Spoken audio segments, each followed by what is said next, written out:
Hello and welcome to another episode of the Christian Reeve Podcast. Today's guest is a writer and director hailing all the way from the United States. His name is Kris McMenamin. Welcome to the show. How you doing? Thank you. And I'm doing pretty good. Waking up, caffeinating over here in the States. Caffeinating. I got to steal that. That's a new one. I'm caffeinating. Always takes me a while in the morning to wake up. How many coffees is your go-to?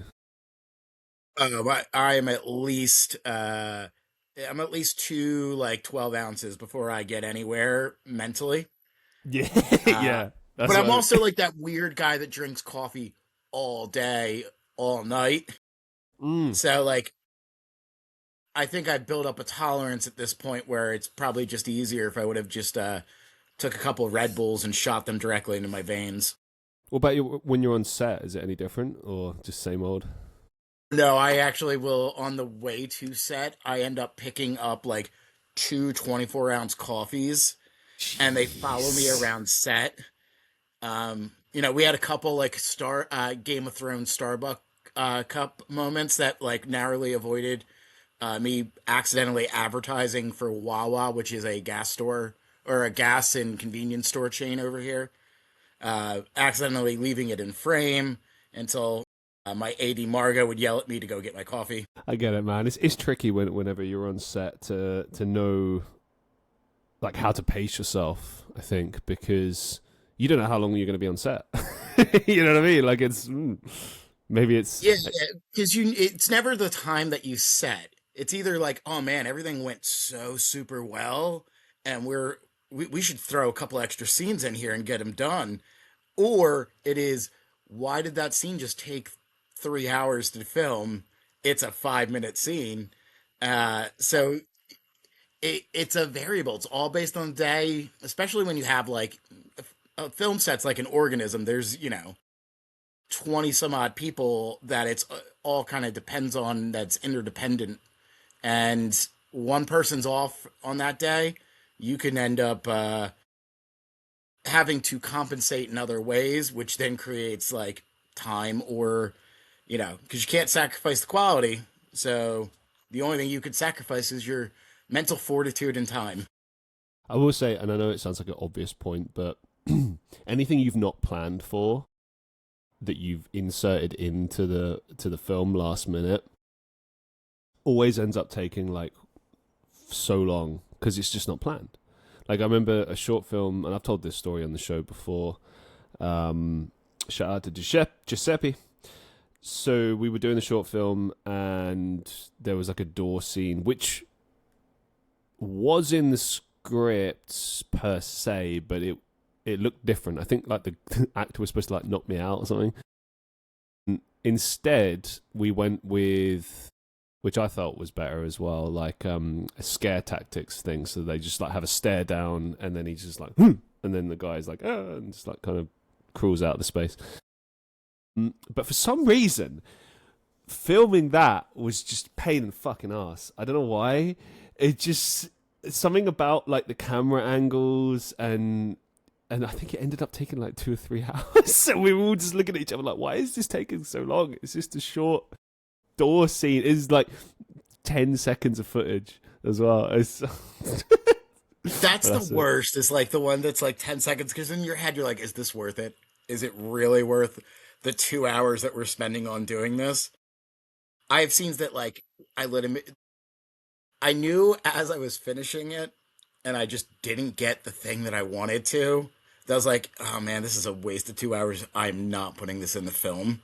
But I won't tell any of the actors or anyone until I'll just get back, and I'll send my I'm in Philadelphia.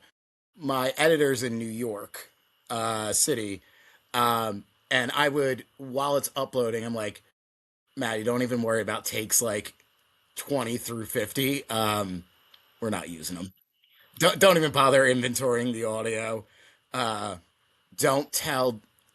Ironically, Maddie's roommate in New York City was, and they had no idea about this. They both applied to my project. Jacob, who plays adult Spencer, and Maddie are roommates in New York City. didn't have any idea that they were working on the same project Wow. until they had like a shared, because there was three of them in the apartment, like three roommates, and they like do out their monthly calendar, and Jacob's putting dates up, and she's like, "Why are you going to Pennsylvania? Like, why are you going to Philly?" And he's like, "Oh well, like remember that movie I was telling you about? I'm doing a movie in Philadelphia as the editor." But it was always like, "Don't tell Jacob that we are cutting this. He's going to be very upset with me."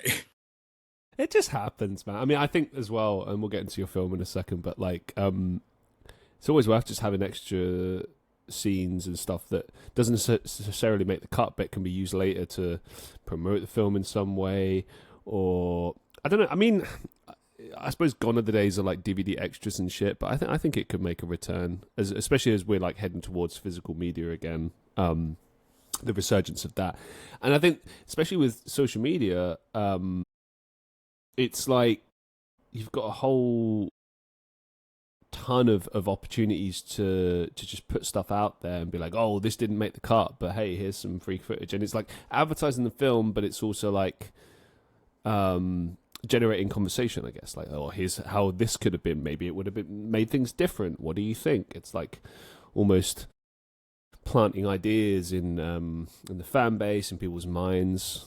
What say you on that? No, I completely agree. We actually just, I think, 2 or 3 days ago, um, did a social media post on ours that were like, "Here's a deleted scene," and it's not because most of the time it's not because the quality wasn't there or it's not a good scene.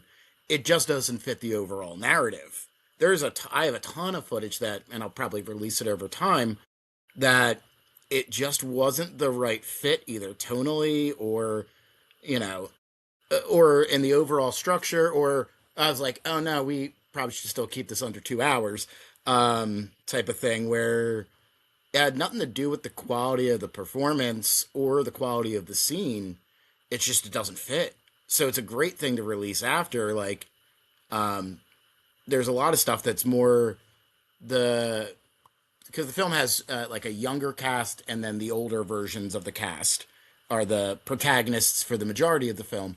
There's a lot of the kids stuff that was fine, but tonally it didn't quite meet what I needed for the flashback scenes.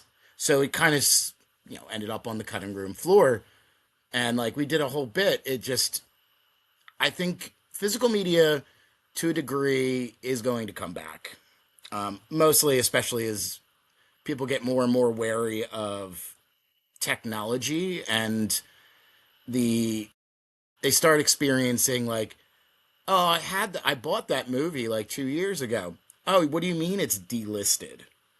Or it got the rights to it got purchased by a different streaming organization, and your contract essentially with an Amazon or or Netflix, you know, the availability of something is not, you don't own anything digital that you think you do. So I think there's a place for physical media, and I think the greatest thing about physical media was all that extra content that made you feel like you were in the club.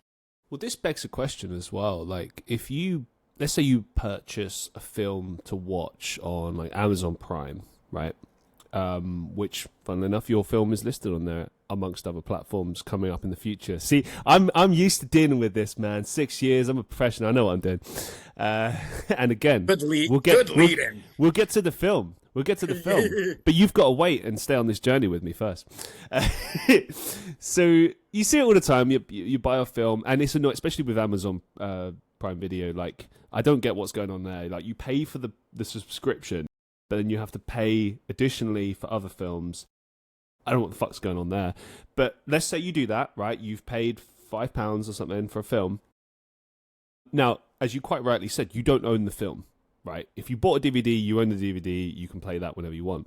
But you don't own the film, at least in a sense that you can use it whenever you want on demand, because, as you said, like, you can just delist it. But then that begs the question, if you've bought that and it gets delisted, you just wasted £5?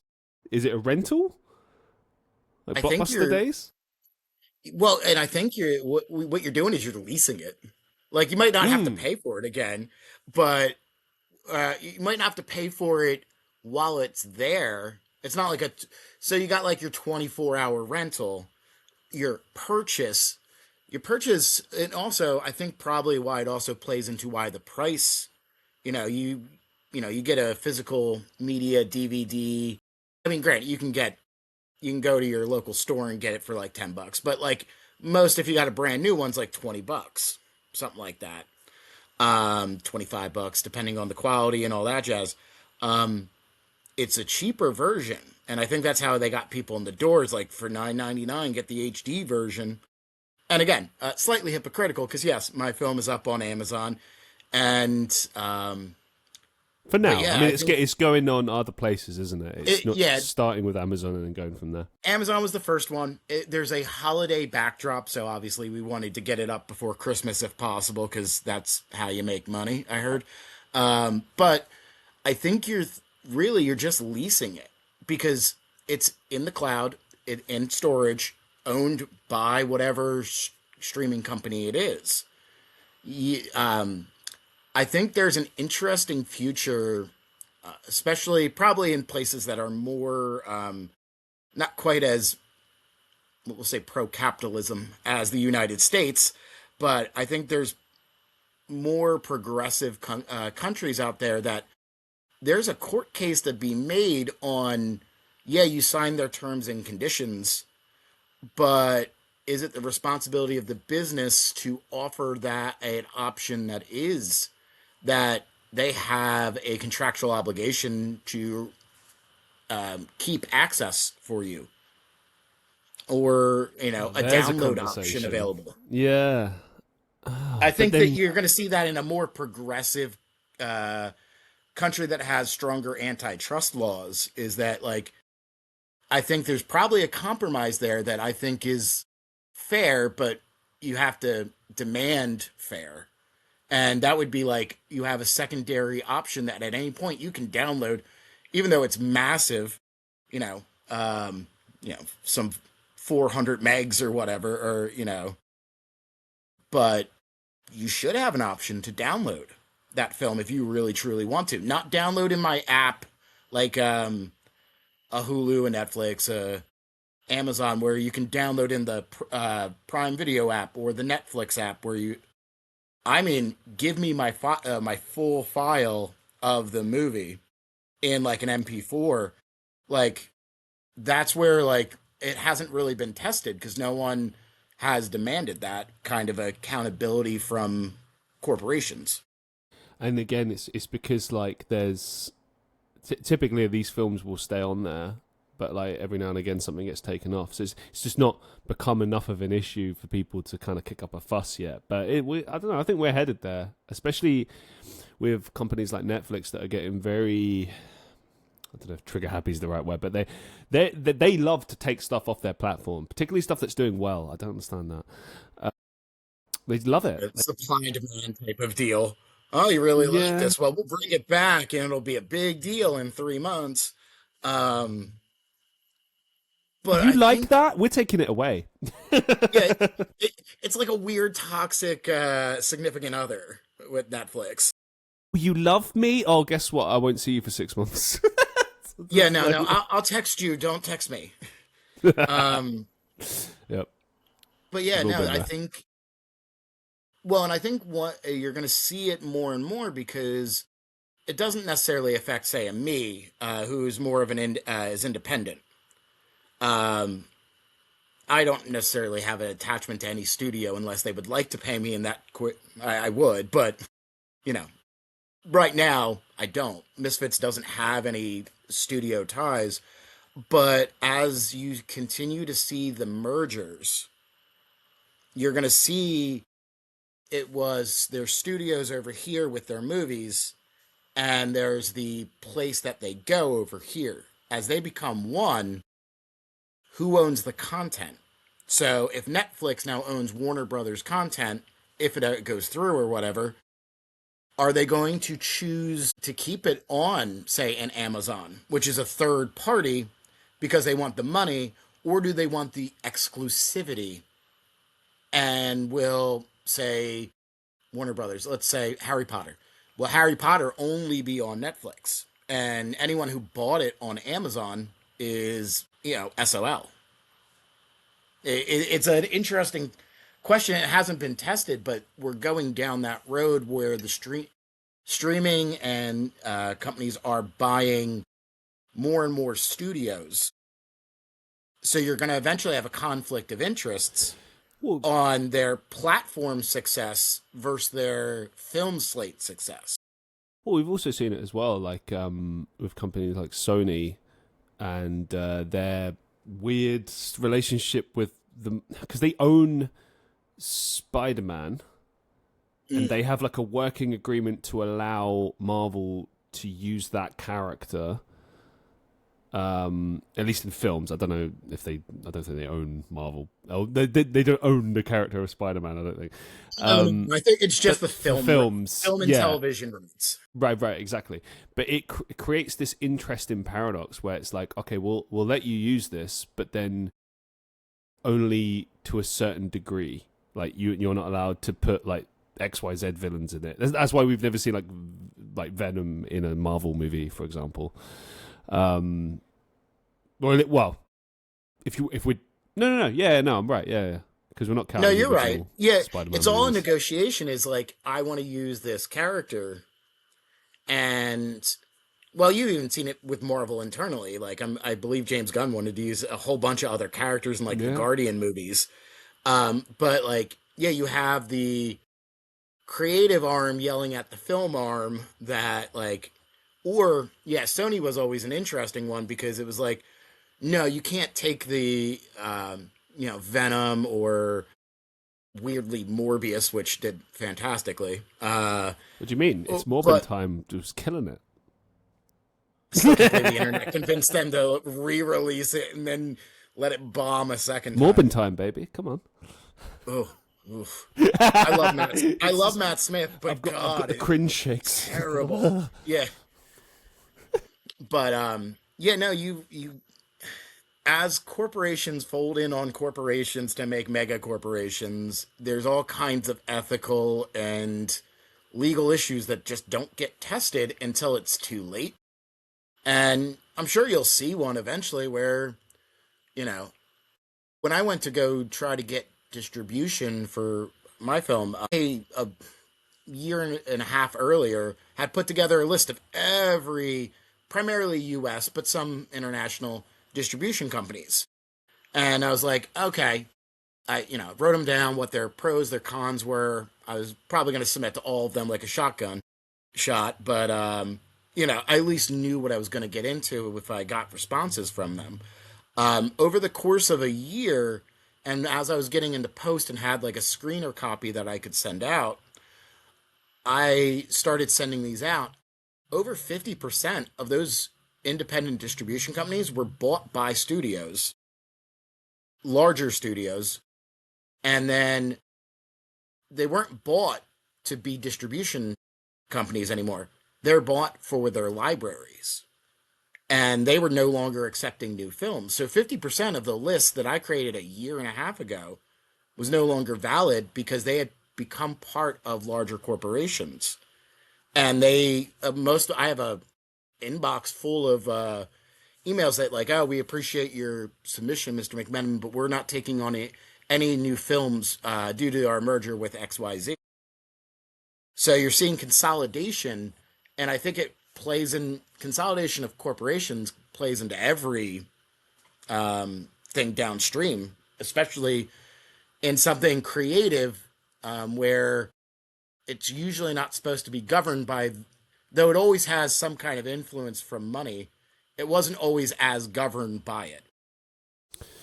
Yeah, I know what you mean. I think it's less about the content these days and more about how much money can we make with said content. Meaning, don't get me wrong, it's always been a business, it always will be a business, but back in the day, it was like you throw money behind projects and there was more freedom for creativity, whereas now it seems to be like, no, getting as much content as possible, and then from said content, how much money can we make from this? This is why you see like shitty sequels and unnecessary sequels, and like maybe the same old films on the streaming platforms, because you know that the IP is going to do well versus other IPs that maybe don't do so well. Some things are a bigger risk than others, and there's a lot of factors involved in this. But it's interesting how all of these different companies, specifically streaming platforms, have approached it. They've all approached it very differently. And as you mentioned, these big, massive film companies are buying up these distribution networks, which makes perfect sense. But it does kind of limit freedom of movement, I suppose, especially for you're kind of limiting the voices that you're going to hear from, because you're already got your stable of directors that you want to work with, stories that you want to do, and a lot of them are going to be formulas that have been tested. Business, I work in IT, but I do a fair amount of overall business in the day job. You don't want variables that you don't know in business.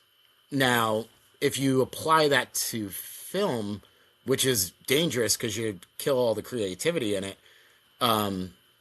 you want tested things. So if you get, no offense to him, if you get Mark Wahlberg and you put him in a movie with, XYZ female lead, and he Mark Wahlberg's, and to all be honest, over the screen. Yes, exactly. To be fair, I did like both his spy movies. Me and my wife really enjoyed them, but they were very typical Mark Wahlberg fare. He's slightly funny with the action. It's just over an hour and a half. It's generally the same film. Yes, you might change the setting or you might change the relationship slightly, but it's the same film over and over. But that will do moderately successful, and that is a tested thing. You don't, the blockbusters. I actually read an article recently that the death of what was super popular back in the 90s, early 2000s was that $1 to $15 million movie. It was that mid-budget movie at the time. What ends up happening is that over time, it is easier why you see so many $100 million movies instead. Every movie's 80, 90, $100 million movie, even if it really doesn't need to be. I don't know how many comedies need $100 million, but over time, it's easier to bank on branding than it is to bring in different movies and different voices. If you do the same thing, you can see the same results to a degree. Absolutely. Let's move it forward. Let's finally talk about your film Misfits. Tell us all about your film Misfits. What is everyone missing out by not checking it out? I mean, I think you're missing out on an enjoyable, heartfelt, affecting ride. Misfits, basically it comes down to that we are looking at a slightly dirtbag group of friends who are all mean well. They all have a lot of flaws, who come together after one of their own passes away. Our main character, Josh's wife. And we use the term full housing it. It to the American sitcom with Saget. Right. Yeah. We go, because I have to make a joke on the Uncle Joey, that no one wants to be the Uncle Joey of the situation. Everyone wants to be Uncle Jesse. And to kind of, Josh has a lot of issues with guilt and moving on, and that also translates that financial problems occur. And our big finale is there is a professional wrestling match that him and his friends get to try to save the house, and it's a lot of well-tread stories, but they're all combined together. And it's an ensemble comedy drama that we've gotten really great responses from, You've made me cry. You've made me laugh. Did that guy really get punched in the face? So, all the important questions and things that you could want from a movie. Why the decision to use wrestling as the backdrop for the showdown? Where did that come from? So it's a couple. It's a little multifaceted. One, practically, if it were to be any kind of physical contest, generally wrestling allows for 4 people in a ring, instead of your traditional like more boxing type of thing or like MMA where it is generally one-on-one. That didn't fit the movie. We needed to have 2 of the protagonists in that ring. Also, most other sporting things are team sports, and I don't want to field a team of 12 people for American football or whatever it was. The other thing that kind of went with wrestling is it's already acting.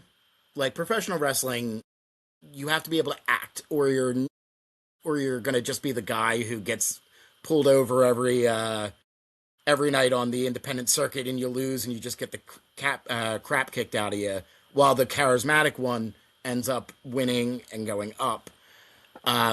So I knew that there were some really great actors in that.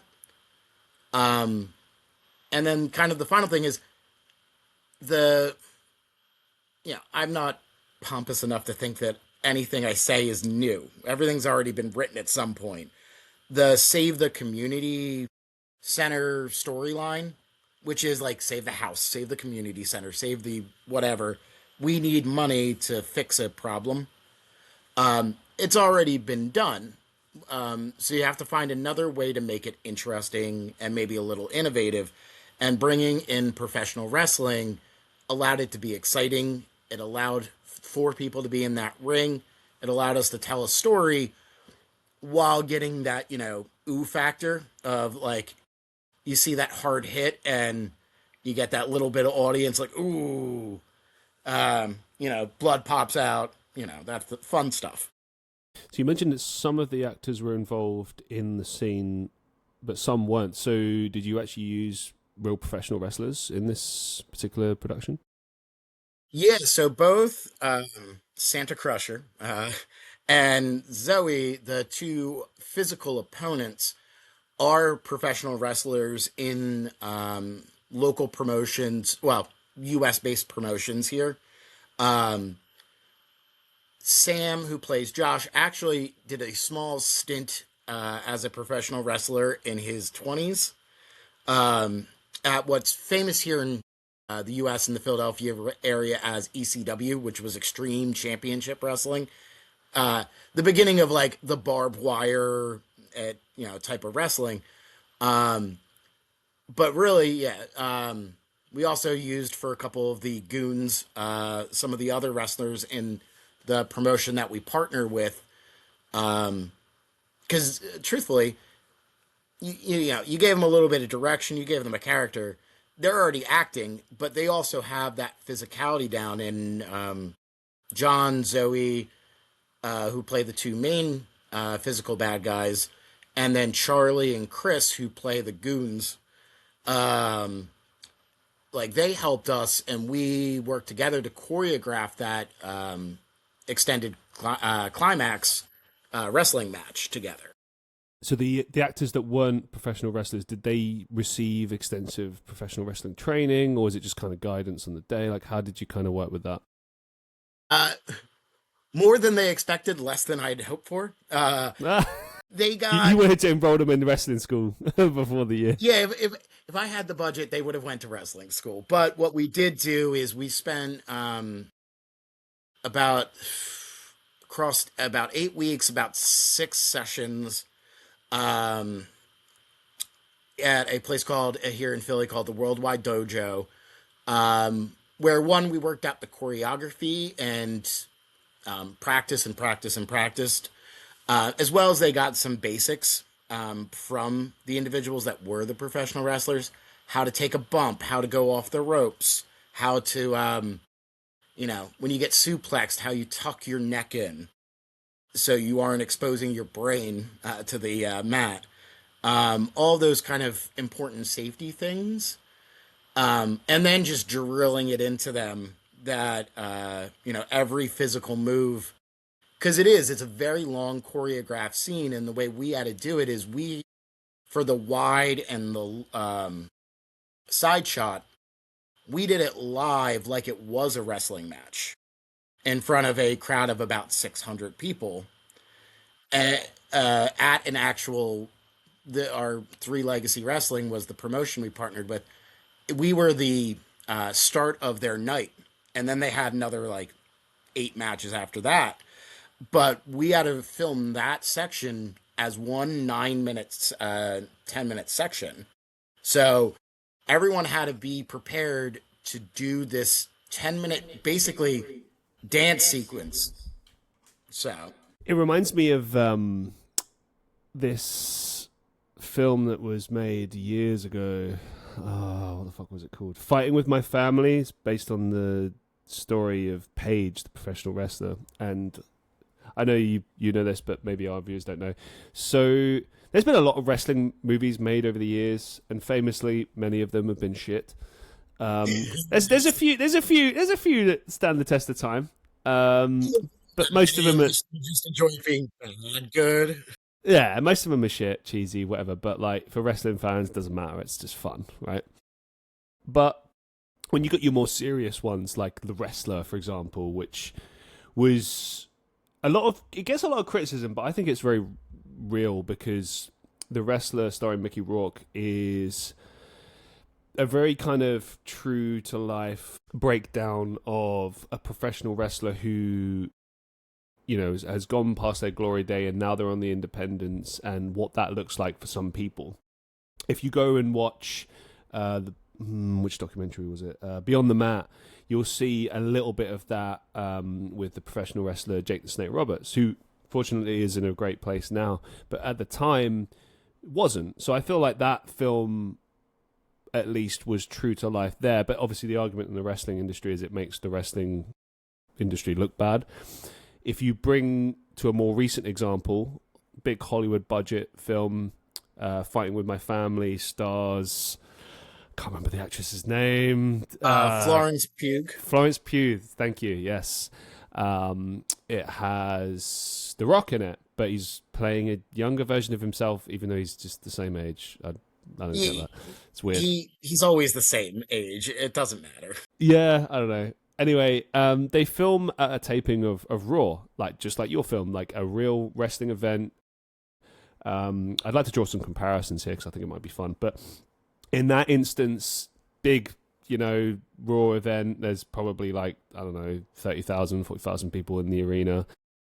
And they, I mean, I get it. But if you watch the film, and you look in the backgrounds of the shots and you see all the fans, they're just not engaged. It doesn't matter how much you pump into it, all the crowd noise. And these people did well, they did what they were told, and everything. But it's just, I think it's very difficult to control a crowd that size and to get them invested in, because they were there to see Monday Night Raw. They were not there to see a film being done. They probably would have been told oh my God, The Rock's going to be here and we're going to film this film, this will be fun, but it's I don't really care. I just want to see Braun Strowman or some shit at the time, 2016, or who was big at the time, maybe Brock. I don't know.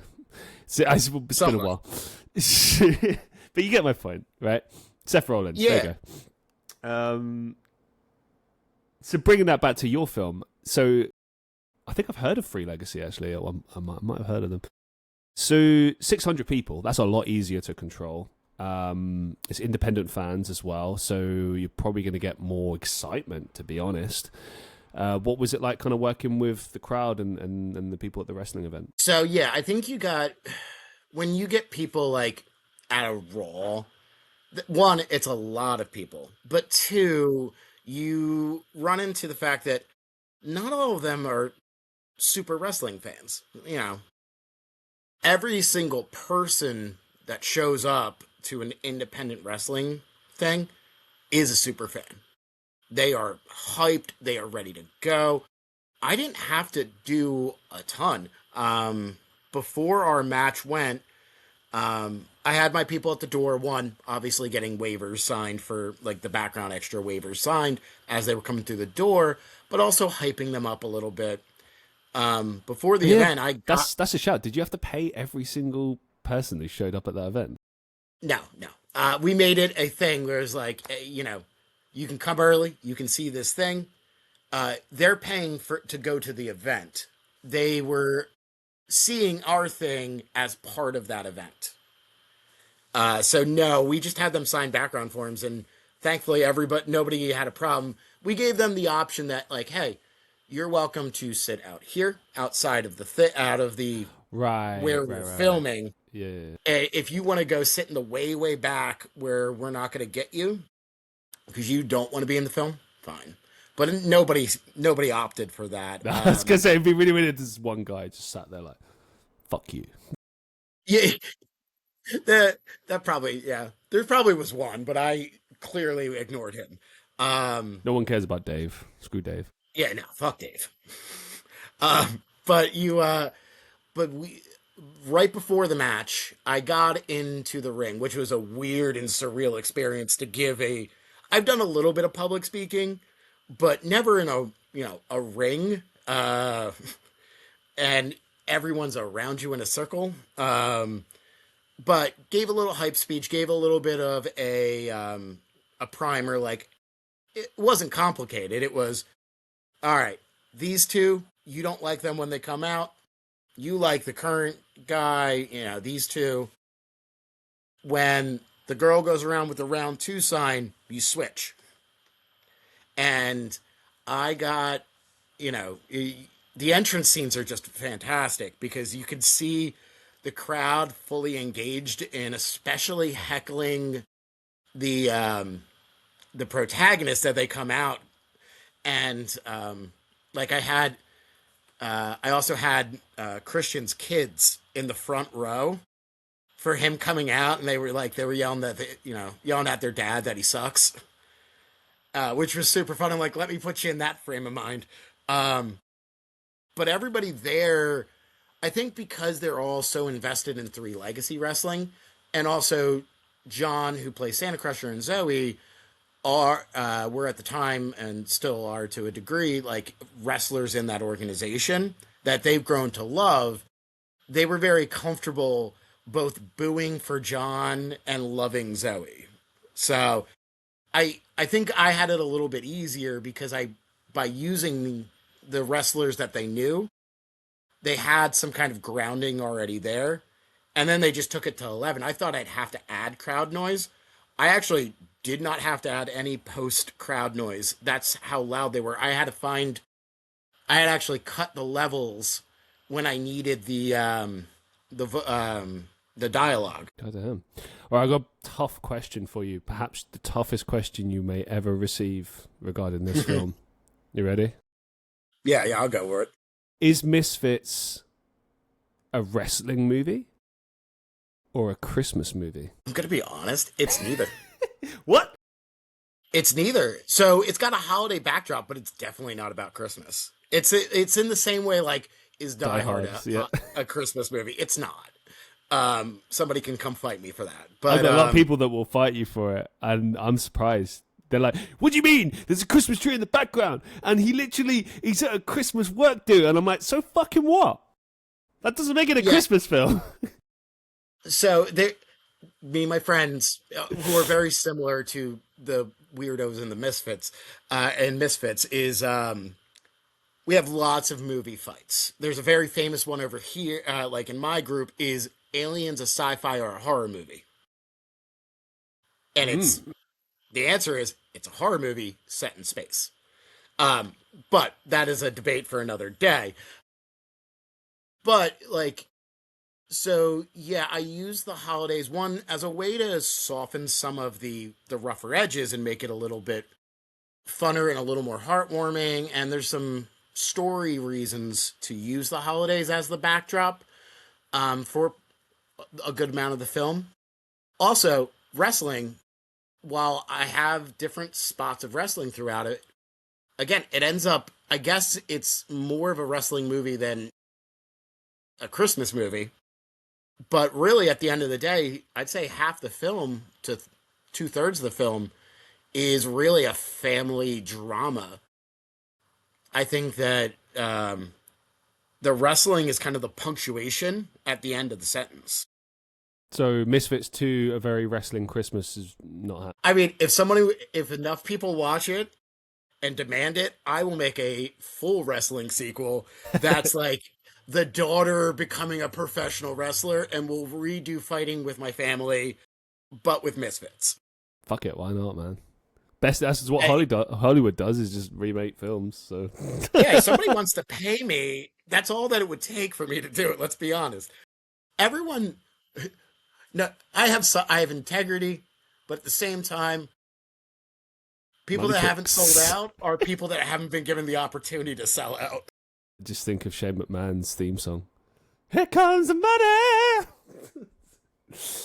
What did you learn about wrestling through doing this film? When did I learn about it? No, what did you learn about wrestling by doing this film? That independent wrestling is some of the hardest people I've ever met. Like, they are the toughest people. And that a lot more goes into it than you think. Production-wise? Production-wise, also practice-wise. Being backstage and, I went and bought everybody pizza, so the wrestlers really liked us once. I was like, hey, here's some free food. Cool. Good on you. But we were talking to them and watching them, and everybody that has a match later that night has practiced that week. And now they are backstage and they are running through the moves. They're talking about contingencies. It's very tactical, and it's also very they know some are very super scripted, especially ones where there's more danger involved. Like when I do this backflip off the ropes, you got to be there to catch me, or I'm gonna pancake myself. But they are well rehearsed. They are incredibly intelligent, tactical people figuring out angles and things like that you just don't really see, or you don't generally want to think about when you think about professional artists. You think that oh, okay, this guy's going to win. It's scripted, but it's still, you think that they're just kind of all right, let's screw around for, 5 minutes and then, you pin me. Where a lot of it is, especially to get the level of performance and the quality that people have come to expect from wrestling, there's practice, there's communication, and there's acting throughout the whole thing while doing backflips. And I don't think people appreciate both the athleticism and the intelligence that it takes to put on a good show. Totally agree. We often hear about the reality of the locker room in professional wrestling. Even though everything is pretty well known by this point, I would say there's still a few closely guarded secrets, and I know modern professional wrestlers are still pretty, for the most part, pretty fierce on protecting the locker room and keeping, which I think is fair enough, to be honest. But did you notice anything like that? Obviously, you're an outsider. You're there to do a film, and it has wrestling in it, and that's you're working with this promotion, so it's all positives. I imagine you were welcomed positively, and obviously, as you mentioned, pizza helps. But did you notice anything interesting in the locker room, the vibe, anything there that kind of spoke to you in some way? I think you see the vibe, and I think it's probably the same as any professional sport to a degree, is that you see the young, you have your dichotomy of you're the guy that is been here, done this, all that stuff. And generally he's going around just friendly, hanging out, all that stuff, does a little bit of practice, does a little bit of eating, does a little hanging. And then you got the new people that are very they're anxious, they're running through it, they're psyching themselves up. I think it's weird because I think it is the same dichotomy that you're going to see on a football team or anything, that they spend, it's the same levels of energy and the same different personalities. And I think it also probably depends on the promotion you're at. It's a very top down type of it's a very top down sport. So if you don't have good management or good leadership there, you're going to have a nasty back room because you get egos, you get things. It's just like if your coach isn't a good, doesn't promote good culture on your sports team, you're going to have that infighting. You're going to have the, I want the spotlight. I want, I'm going to do this hazing thing to you. I think you find that like wrestling promotions, and I've been backstage at a couple now, it all depends on what culture gets set at the top, which I think you probably had some of where you saw a lot of those issues with like the WWE is over time is that came from the top. Obviously, if you've now, it's been pretty exposed now how terrible Vince McMahon is. But, that filters down. You treat people bad, then you have that infighting. You have the thing where, you had the egos, you have your screwing Bret Hart over because, you want him to drop Bill the Goldberg. title. Sorry. God. Couldn't help Yeah, myself. then you have Goldberg or Rhino or something like that, where it's not like, oh, you're just a big guy, aren't you? But I think a lot of it comes down to culture. And I think that drives whatever locker room challenges or successes you have.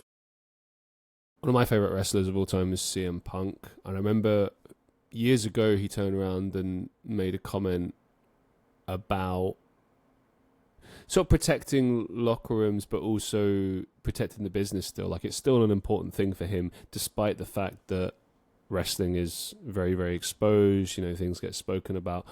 But it seems like a lot has been protected by the wrestlers themselves in despite of all of that, because if you look at like the dirt sheets, for those who don't know wrestling speak, it's basically like, I use the term journalists loosely. There's wrestling journalists. Some are great. Like Pro Wrestling Insider is fantastic, for example. But then there's ones like, what's Dave Meltzer's one? I don't know, but it's not worth even thinking about. Stuff like that, where it's like they get second, third-hand information from sources, and every now and again, like their sources are probably right, but like a lot of the time, it's wrestlers who are annoyed or just want to kind of spread bullshit, and they're giving you information, and you're taking that as fact, or and you're not fact checking it, you're just taking it as gospel, or maybe worse is just kind of giving your opinion and saying that that's fact. Like, oh, well, I think it's probably this based on this. And you're like, okay, but anyone can say that. Like, where's the journalistic integrity? Where's the fact checking? You're still a journalist, And I think protecting the locker room, there's a difference between protecting the locker room if it is something insidious. Like, no, expose that stuff. But when it comes to the stories, comes to what you see, like I'm gonna akin it to being a kid at Christmas when you're like starting to get to that age where Santa may or may not be real type of thing. If you ruin the magic of it for other people just to get a scoop, or like, oh, I heard, blah blah blah is gonna put over this person, you're ruining the magic of it. It's like going in and someone like putting up a poster outside of a movie at a theater with all the spoilers. Like, you don't want to ruin the story elements, especially for like in wrestling. If you are a fan, there are stories that go on for years. So of course you don't want it ruined because, someone heard backstage that this person's going to lose it, whatever big pay-per-view. It's just why I find it difficult to watch wrestling now. I jump in for the WrestleMania season, but I don't know, like I just hate everything always being spoiled and like revealed, and I like it when they're wrong. I love it when they're wrong. Like they were most recently, like they're talking about Chris Jericho maybe coming back to WWE, and they were wrong. They were like, oh, he's going to show up at this Raw, and he didn't. And I was so happy that he didn't, because I was like, yeah, no, fuck you, man. Like, you don't know shit. Like, yeah, you don't ruin it. Like, I get everyone wants attention. They want to be the most important person in the room sometimes, and that leads to things that, like, morally, like, why ruin something for someone else? Because you're going to get the clicks or you're going to get the views, and it's honestly bullshit, because then what happens is everybody's trying to do that clickbait type of crap, and you know who actually ends up enjoying it? Nobody. You ruin it for literally everybody. This is what I mean. Like, I wish there was a universal agreement between all the wrestling journalists that they would, like, keep kayfabe on storyline stuff. If they learn, like, do you know what I mean? If you learn that, oh, someone's going to be debuting or some shit, just keep it to yourself. Don't say anything. Yeah, you know? Prepare your article for the day after. You can still be the first person to post on it because you heard about it. But, like, don't do it beforehand. Wait till it happens. And I think it's the move towards mentally trying to put out positivity. I think that's just in the general sense, is that, like, there are things like, if you can be the first one to like, oh, this person debuted, here's all the info I already had and I had time to research, and my article is going to be the best because I had that. Or you can release some shitty clickbait article that's like a 3-minute read, but you got a ton of views. You have two options in front of you. One is clearly the more ethically positive decision. It's consciously choosing to do the ethically positive thing. Moving it forward, what were the biggest challenges with getting this film made? Well, budget. Budget is always tough. Budget? What budget? Well, there's the thing. Who doesn't enjoy eating pizza several times? I'll take pizza, mate, every day. I never complain about it. Hey, listen, when it comes to stuff like that, I'm like, there's food and it's free, I'm there. That is fair. Great. Thank you. I think our biggest challenge is, we had obviously budget. You know, we made the comparable budget when we did the numbers. If we had to pay for everything, was like $2 million. We needed to do it for around $65,000. Jeez, did you pull it off? And we made it, and it was great. But Congrats, it was, it came from, like, our crew brought their own equipment. We worked with people that we partnered with, like the wrestling organization, where we didn't have to rent a ring in an arena and all that jazz.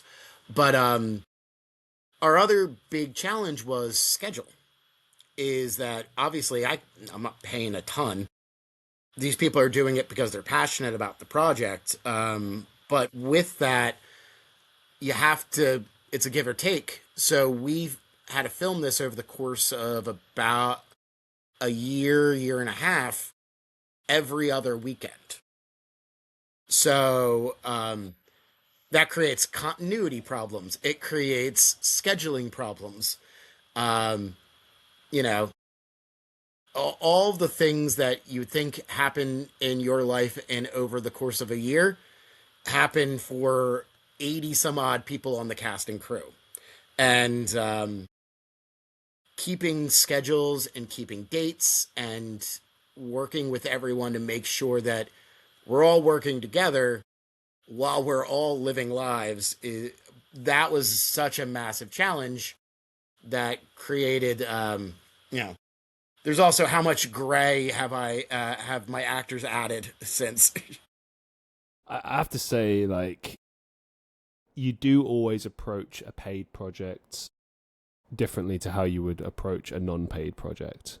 And it's not to say you don't give the same level of effort, but I think, as you said, with scheduling, if you said, okay, you're locked in, I've got you for 3-4 months, it's like, right, my schedule's, available to you, it's exclusive to you, no one else, da-da-da-da-da. But if it's like a free thing and you're doing it like when you can, then it's going to start looking like that. And I always find this a lot because I've made the decision. I made it years ago based on bad experiences to never again do like student films, at least physically in person. And a big reason for that was that they never got released and they're very unprofessional a lot of the time. And I look at the people and I'm like, listen, I know you're a student, but like you want to get into this industry and the way you hold yourself is completely unprofessional and ridiculous. And without sounding like a pompous prick, like I'm an actor, I take this seriously, don't waste my time, right?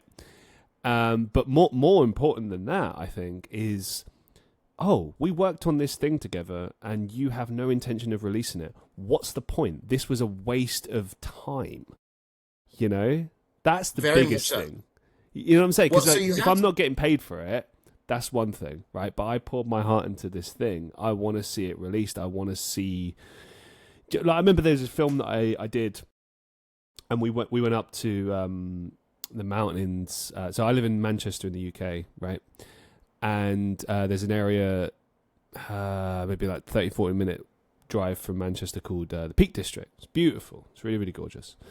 And we did filming in the city centre. We did filming there. And it was an incredible experience. And I loved working with the guys, and we got some great principal photography. We captured everything we wanted. I think it was, ticks across the board, right? And I'm waiting and I'm waiting and waiting, and it's been like better part of a year. And I said to the director, like, are you ever going to release this? Like, what gives? And he said, no, sometimes things just don't happen. But he'd sent us the full film, done, edited, everything. And I'm like, motherfucker, just put it on YouTube or something. But he's like, no, I'm not going to do that. Like, and you'll see it, like, if you go check out my show reel, you'll see a part of it. And I've always kind of put like a little part of it here and there, so you can kind of like piece it together a little bit. But yeah. And I'm allowed to do that. I'm allowed to use it as part of my show reel, but I'm not allowed to, like, for instance, put it out myself. And for me, it wouldn't even be about like, oh, I want the credit. It's like, I want people to see it because I'm proud of this thing that we did. I just don't get that mentality. I think what gave us also being successful, and what you really need to do in that scenario is, a lot of people either took back end points to be in the film, or small amounts of money.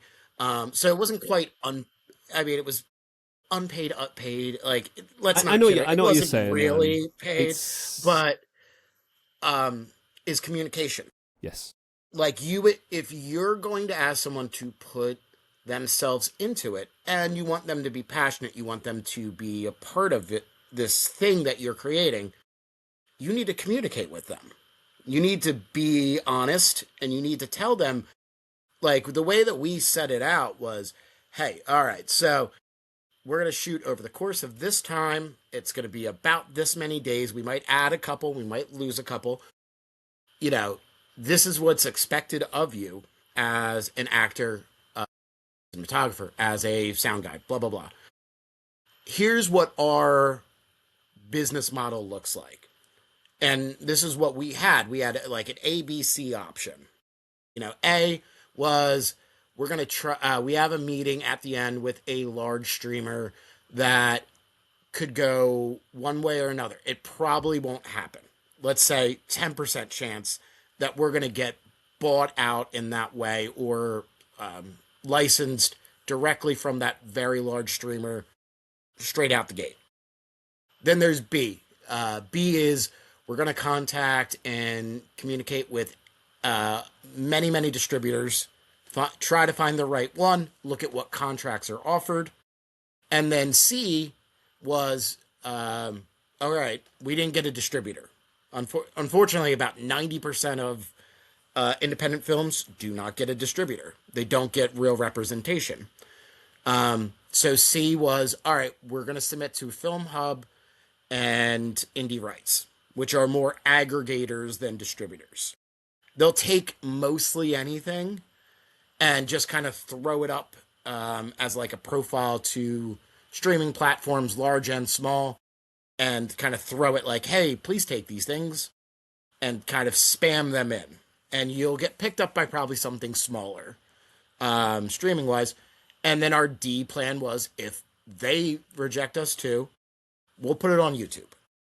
So very clear communication, and it's probably going to take from post being almost done about 6 months before it's going to come out, because we don't have a direct pipeline already set up. So it's setting expectations and communicating with them thoroughly and following through on your word. You know, we ended up very lucky that I didn't have to go down to D. I ended up in B. And we got a great distributor who's working on our behalf. Obviously, he got it on Amazon. We're going up on other platforms over the course of the next couple months. But I let them know what we were willing to do and where we were willing to go. And that's how you get people's buy-in. Like, that's how you build a community, is you be honest with them. And that way they have expectations. If you let them make up their expectations, they're going to be wildly higher than you're going to be able to fulfill. You know, like, oh yeah, don't worry. He's going to get it. Martin Scorsese's going to pick it up and put it on his back and run it across and it'll be on every streaming platform. That's an expectation that's not going to happen, guys. But if you set something out that's, you know, here's A, B, C, D, that makes life a lot easier.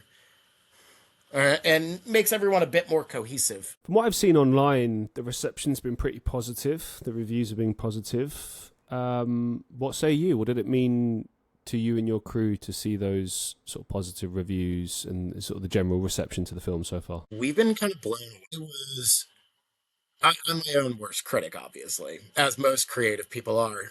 You know, we love what we do and we hate it at the same time.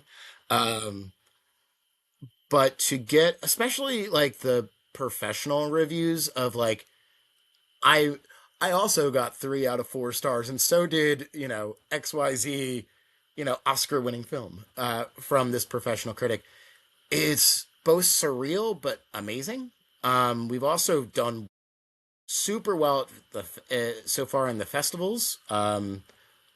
We didn't submit to like a Sundance or a Tribeca because no one that's truly independent gets picked there anymore anyway.